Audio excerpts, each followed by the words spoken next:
Hey everyone. I wanted to come on here and give an update on getting my pacemaker and the recovery process. For me, it has been pretty rough. Originally, my doctor told me that after I had the surgery, I would be able to leave after the procedure, like 2 to 3 hours after the procedure was done, and that very quickly changed. It's now 8 days after I've had my pacemaker implanted. The surgery itself went really well, but I do not do good with medications. I don't do good with pretty much any kind of a medication. Not all doctors do this, but mine did. He gave prophylactic antibiotics to make sure that the pacemaker site doesn't get infected, because if it does, that's obviously not good at all, and you have to get it removed. Everything has to heal up, and then you have to go through the whole process again. Since I don't tolerate oral antibiotics, partially because of my gastroparesis, they wanted to keep me in the hospital overnight, basically to find an oral antibiotic that I could tolerate that they could send me home on.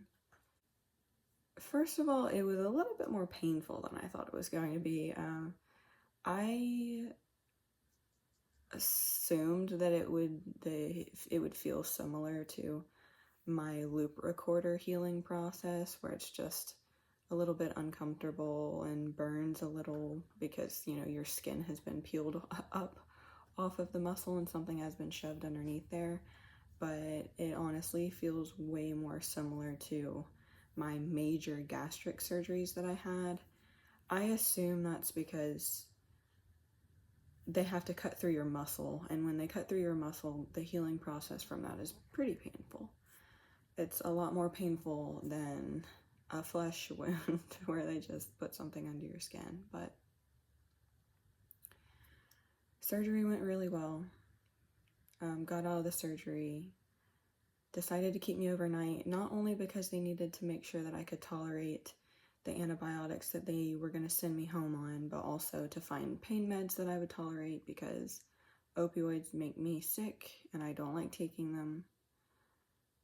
I've had multiple major surgeries where I took nothing but Tylenol because pain meds make me so sick, and with those surgeries I had, I didn't have the option of being able to throw up, because if I did, it could cause serious complications with the surgeries I had. Another reason my doctor did not want to send me home the first night is because I live about an hour and 45 minutes to 2 hours away from that hospital, and if anything were to go wrong, I would be pretty far away and kind of stuck in a bad position. But everything went great until I started getting the antibiotics. They tried to do 2 rounds of IV antibiotics when I was in the hospital. It was supposed to take about an hour, I think, for the infusion, and about 30 to 45 minutes into it, my whole body started feeling like it was on fire. My insides and my outsides felt like icy hot. I didn't get flush or any other symptom of an allergic reaction, but I just felt like I was on fire, and my scalp was excruciatingly itchy, and I got so dizzy. I assumed the dizziness was from the pain medication they were giving me, because they were giving me some Dilaudid at the time, which I've had in the past and it never caused any dizziness. But I just assumed it was from that. They started me on the oral antibiotics on the second day to make sure that I could go home. And I thought I tolerated it fine. My normal bad reaction to antibiotics is basically just having liquid coming out of both ends of me, and becoming very dehydrated, nausea, vomiting, very watery diarrhea. And since I didn't have any of those side effects, I thought that the antibiotic was fine. So the second day, I got the surgery on Friday. Saturday evening around 5:30, I was discharged from the hospital, sent home on antibiotics. They gave me pain meds, but I didn't take them. I'd just been taking Tylenol every 6 hours. And it became very apparent very quickly that the antibiotic was making me very sick. I could not walk. I could not see straight. I had such a bad head. I get migraines, so I know what a bad headache feels like. And my head was throbbing. It felt like it was splitting. My eyes felt like they were going to pop out of my head. My ears were like very painful. My ears felt like if you've ever accidentally hit your eardrum, my ears felt like my eardrums were being poked and they were constantly draining fluid. And that was very, very painful. My teeth were hurting. They were hurting so bad, all of my teeth. And when I would try and eat something, it was just so painful to chew. Dizziness was absolutely horrible. I had muscle weakness so bad that I was completely bedbound. I didn't even have the strength to open up a water bottle for myself. My dad ended up having to take the week off of work to take care of me because I couldn't do anything except for lay on the couch and get up and go to the bathroom and come right back to the couch, because I would be like basically pinballing off the walls trying to get to the bathroom. My muscles were just so weak, just so unbelievably weak. It was kind of scary.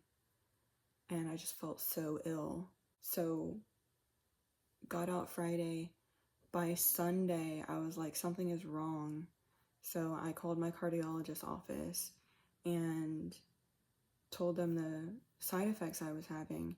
And my doctor called me back and he was like, that's not the antibiotic. And I'm just like, yes, it is. He's like, I have prescribed this to over 1,000 patients and no one has ever, complained of side effects, especially nothing like that. I'm just like, okay, well, I'm not 1,000 of your other patients, and you should know me well enough to know that I have bad reactions and weird reactions to medications. Not that this makes it okay, but he's been a little bit distracted because he's been having some family emergency issues with his mother, and she's halfway across the world, so I'm trying to give him a little bit of leeway on not really listening to me, because he's always listened to me. I know he's a little distracted, and it probably is frustrating to have a patient call you saying that these things are going on when you've never heard of that before, and all you want to do is worry about like what's going on with your mother who's halfway across the world, and you might have to buy a plane ticket at any time to go back over there.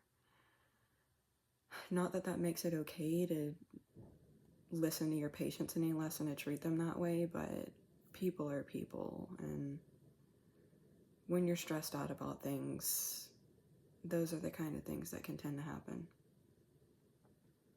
Well, I kept taking the antibiotic because he told me to. He's like, we really have to avoid an infection because that would be really bad. And I'm like, okay, well, I don't want that, so I was like, okay, let me just push through this. Well, also that Sunday, I ended up going to an emergency room because I was so out of it and I was so sick. So I went to an emergency room. The emergency room was like, I don't know what's going on, but it sounds like it's your antibiotics. Stop taking them until you talk to your doctor.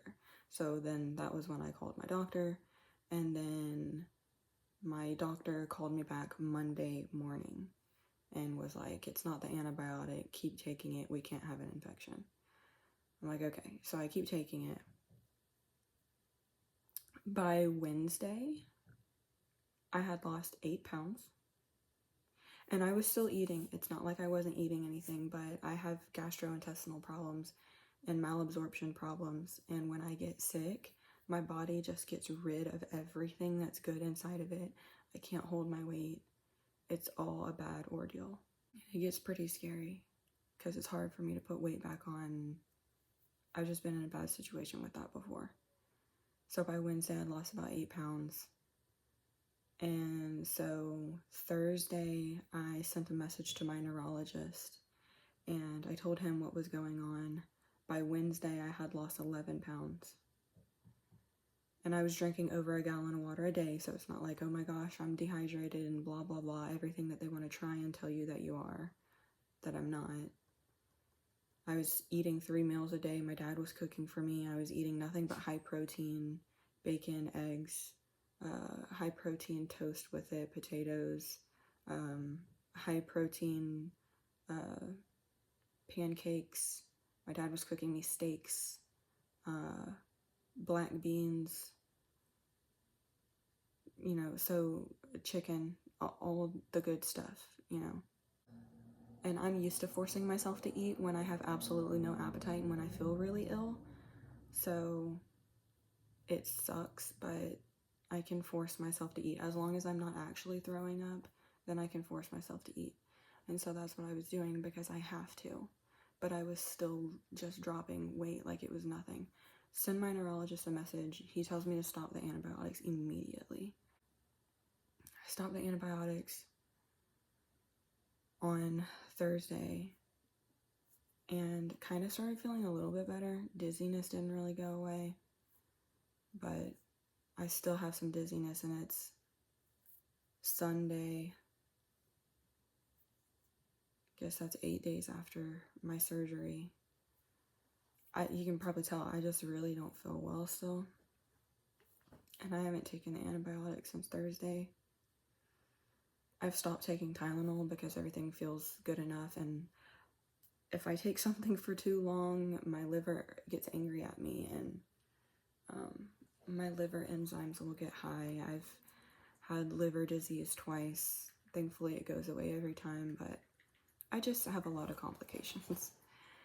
So I don't want to keep taking the Tylenol longer than I absolutely have to. So stop taking that. I stopped taking that on Thursday. I finally started feeling good enough to eat larger meals and walk more than just being bedbound and going to the bathroom on Friday. And then Friday, I had my first big meal. I eat a lot of food. So I had my first really big meal. I had brisket and okra, fried okra, some really great stuff from a barbecue restaurant. I also have dysautonomia and my heart messes up. I just have a bunch of issues. So my heart likes to mess up when I eat food. And the first time I ate the really big meal and I had the brisket and all that stuff and I ate all of it at one time, I started having issues, like heart issues, and I was like, I don't know what's going on, because I could tell that it was my pacemaker pacing me, but my pacemaker was pacing me at like 115 beats per minute, and it would do it for exactly 2 minutes straight, and then it would stop and my heart rate would go back down to 60, and then it would jump back up again to like 80 something or 90 something for 2 minutes straight, and then it would jump back down. So my heart rate is going like this, which I have tachybrady syndrome, so I'm used to my heart doing that, but I'm obviously not used to a pacemaker forcing my heart rate higher. And so I got concerned. I thought, I don't know if there's something wrong with my pacemaker, because I'd had it for a week at this point and not experienced this at all, and this is different from any other cardiac symptom I've ever had. I've had heart problems for a long time, so I know my body very well. Call my cardiologist's office, explain to them what's going on, send in a bunch of transmissions and all that stuff so that they can look at everything. And they told me If it doesn't stop doing that, then go back to the emergency room and go back to the hospital in Houston where you got it done so that your doctor can see you.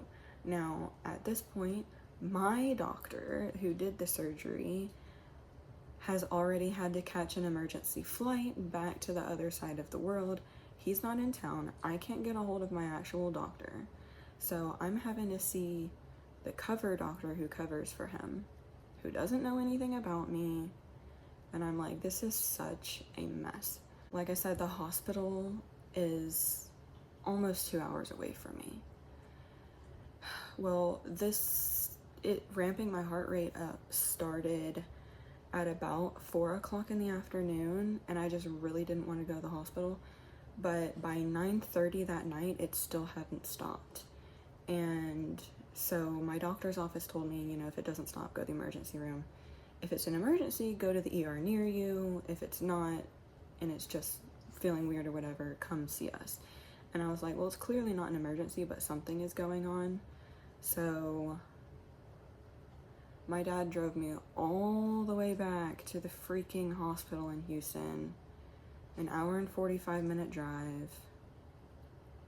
At least when I got there, they got me into a room immediately. There was zero wait time at all.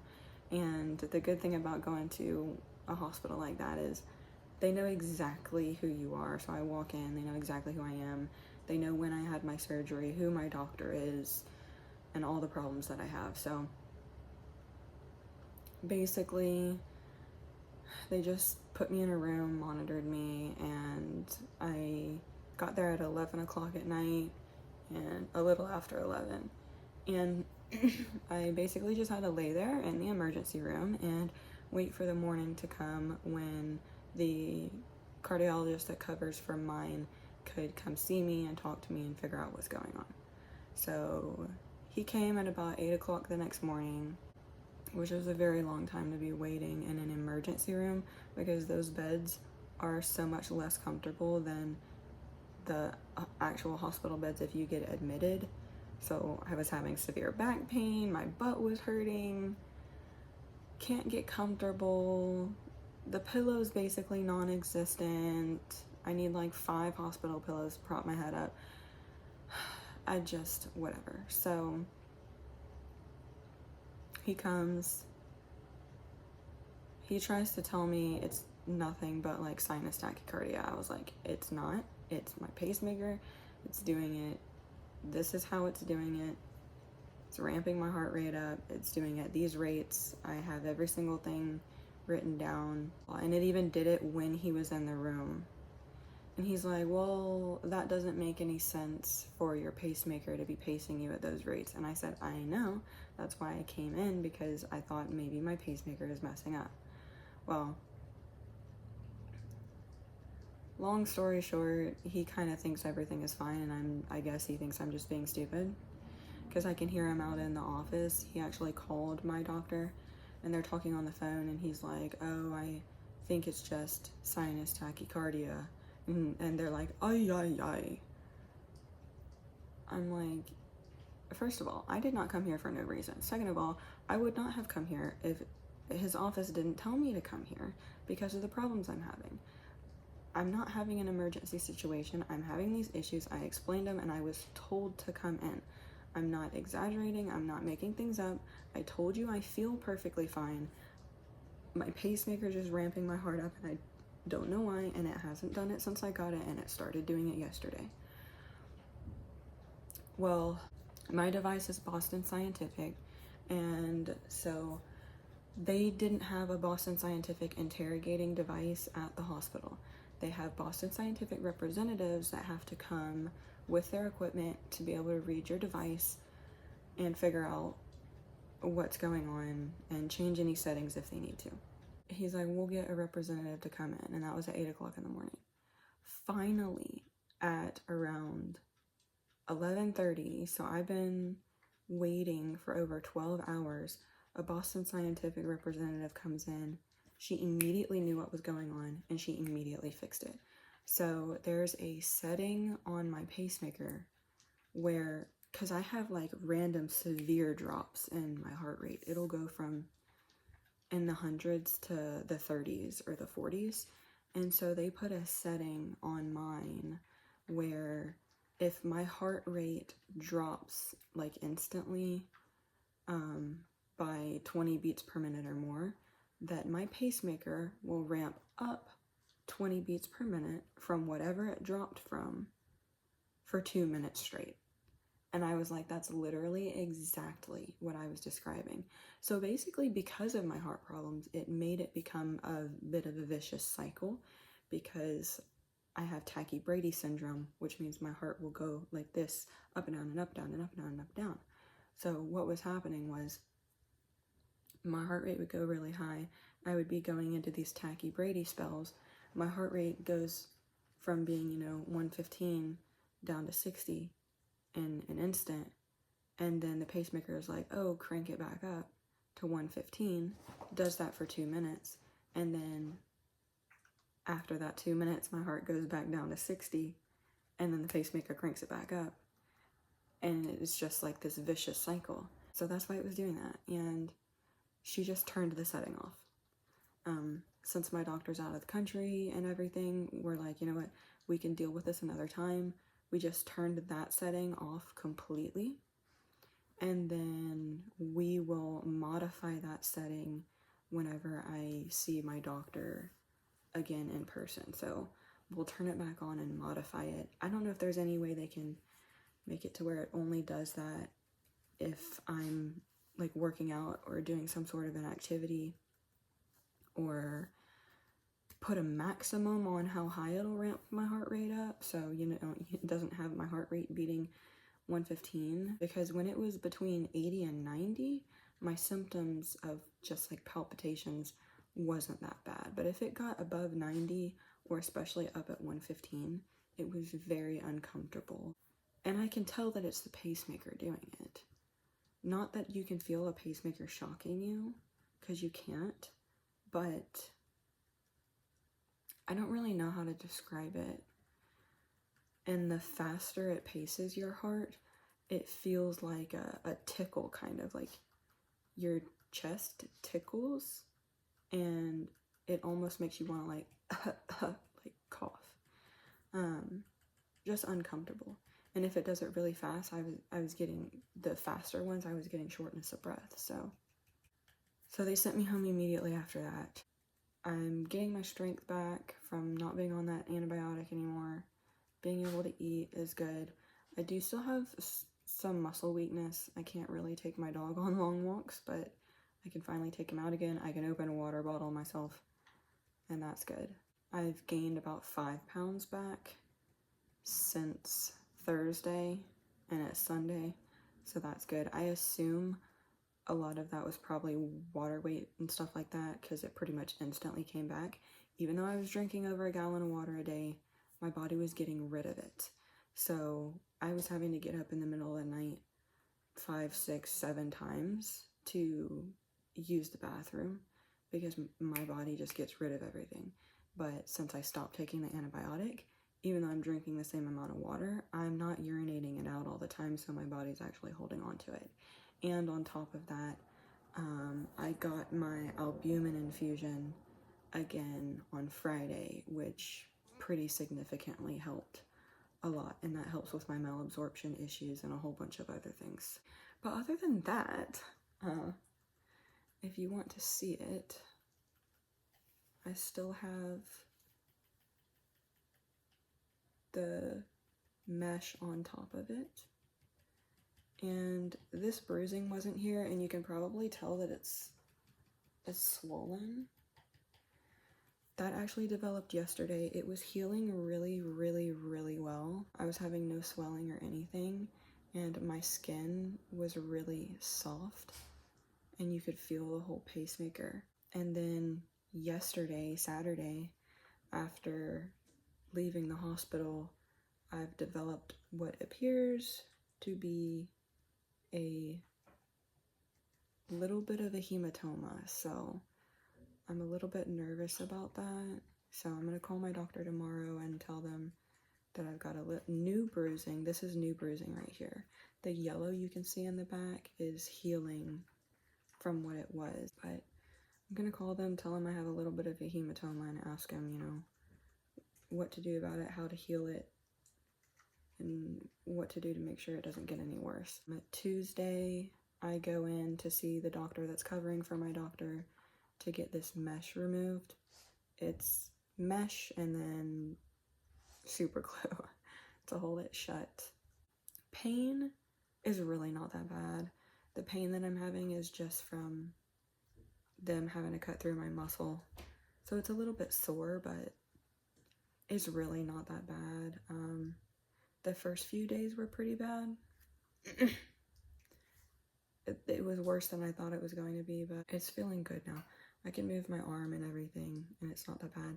Sometimes what hurts it more is not moving my arm, but if I flex my pec muscle, that's what is the most painful. But this is what it looks like 8 days out.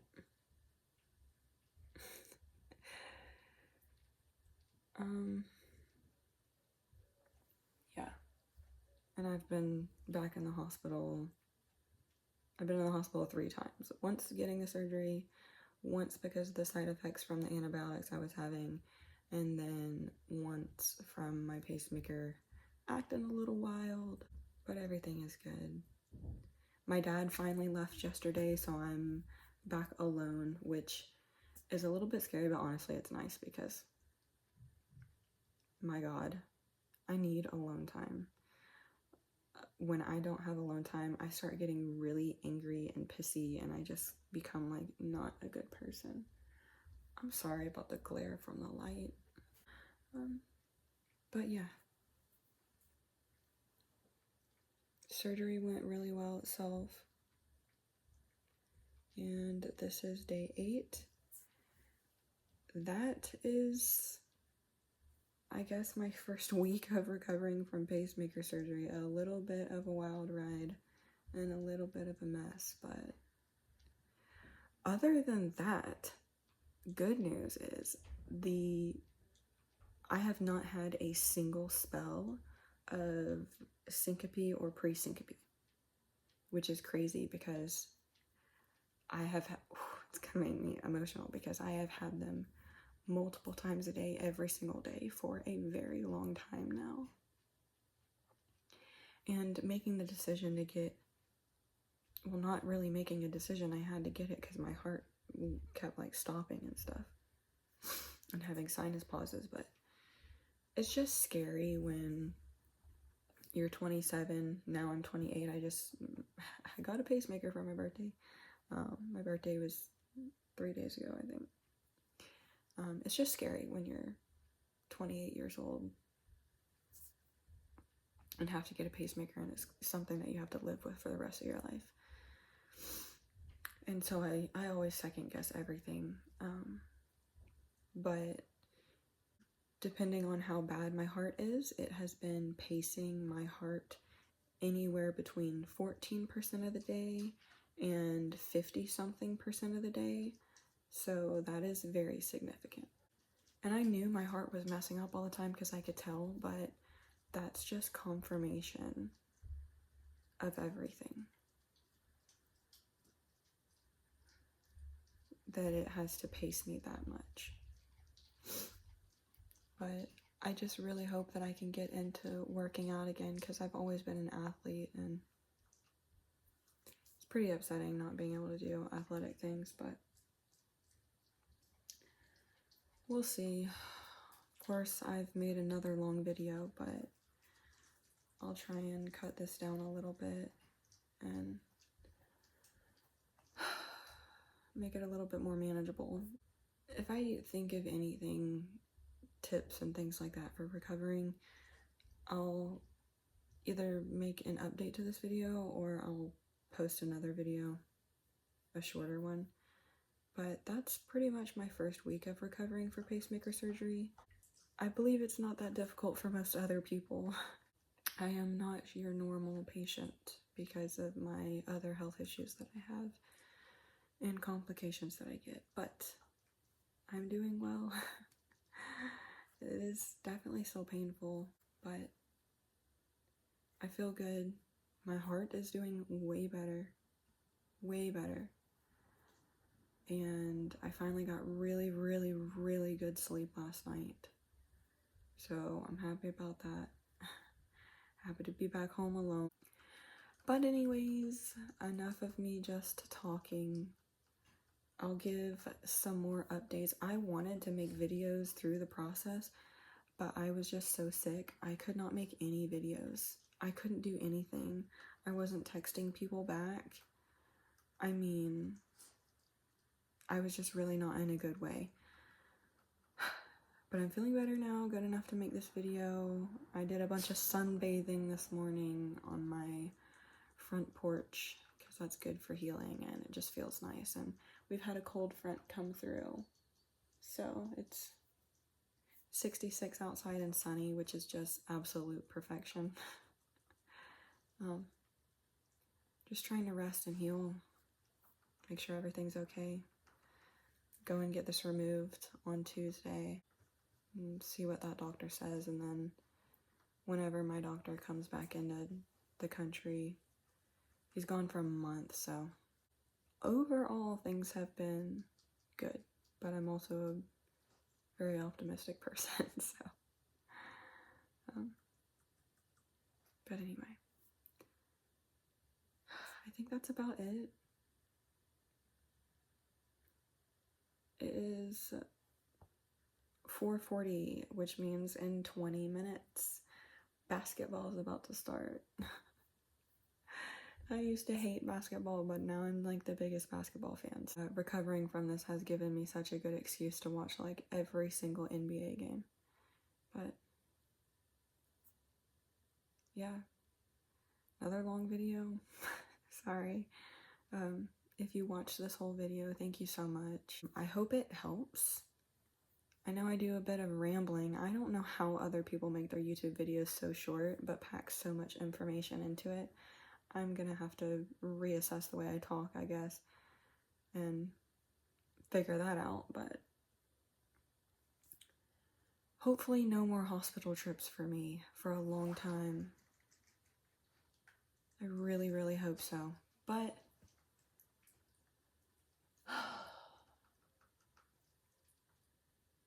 other than that, I'm doing good, and I'm just happy to be home, and just want to make sure this very small hematoma heals up, and everything heals up, and everything is good, and I can get past this. I have my port placement surgery coming up in a little less than a month, so I'm gonna have to go through that and heal from that too, but it's just another thing. So anyways, again, if you watched this whole thing, thank you so much for watching. If you want to subscribe. If you're interested in stuff like this, I have videos from my past medical stuff I plan on posting on here, and medical things that I go through now and stuff like that. Hopefully I'll get better at making shorter videos. I apologize for it being so long, but I guess most of my videos might just be me sitting down and talking, so you can just put it on in the background and listen if you want. Roscoe wants to say hi. Bye-bye. He's ready for me to be done filming this video too. He's so sweet. He's so sweet. Anyways, thank you for watching. I guess stay tuned for my next video, or if you're just watching this because you want to know how pacemaker recovery is, don't expect this to be the same process that you end up having to go through. I had a difficult time with things. Your doctor might not prescribe you prophylactic antibiotics when you get it done. Mine did, and even if they do, antibiotics might not make you sick, but they make me very, very sick, and that has been my main issue. If I didn't have to take the antibiotics, this healing process would have been a whole heck of a lot easier, smoother, and it would have just been me dealing with the pain I do have pictures of what it looked like every day, but it's honestly not too different from what it looks like now. It'll be cool to see what it looks like when I get the bandage taken off, see what my scar is gonna look like. But other than that, thank you for watching. See you next time.